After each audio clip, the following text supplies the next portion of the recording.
Sommerlagern und Winterlagern. Und meine Eltern sind gewesen sehr zufrieden. Also ich bin weg 6 Wochen in Sommerlager und 4 Wochen in Winterlager. Und dort ist gewesen alles auf Jiddisch. Nur ich habe doch nicht gewollt reden, weil ich habe sie geschämt. Tomer mache ich ein Mistake. Ist gewesen so.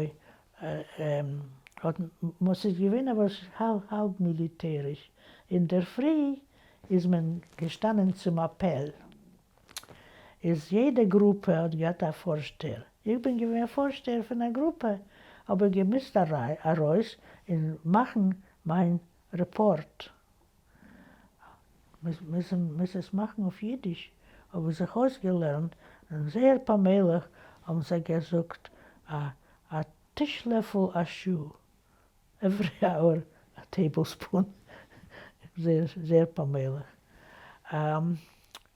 Nur ich habe verstanden, also, nur andere haben geredet Jiddisch, und sie haben sich nicht geschämt, sie haben nicht gekannt. Sie haben herangesetzt polnische Wörter, sie haben gegeben die polnische Wörter eine jiddische Endung und schon. Zum Beispiel, einer hat gesagt, hat mich powiedzieć. Powiedzieć is in Polish to tell me. Hat sie gesagt, hat mir powiedzieć. Ich habe gelacht von ihr damals, nur später, wenn ich gewesen du, habe ich gesagt, ich habe gelacht von ihr, und du ist nur meine Eltern. Ich kann so reden, ich kann nicht anders reden, kann ich so reden. Es ist gewesen ein Ort auf Hochsilesien, noch nicht weit von Breslau, es gewesen härter, was man ein Ort hat geheißen Bielawa, ich gedenke nicht, die alle nehmen. Und sie gewinnen ein Chavre von 120 Jüngwerk. Der Jüngwerk hat gehabt, ist gewesen bis 26 Jahre.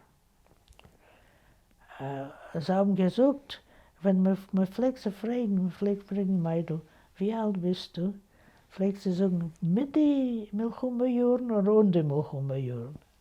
Mit den Milchumbejuren ist gewesen 26. Aber wenn man lebt dann in den Milchumbejuren, man lebt doch nicht. Ist ohne Milchumbejuren ist gewesen nur 22. Ist meistens gewesen von 16 Jahren.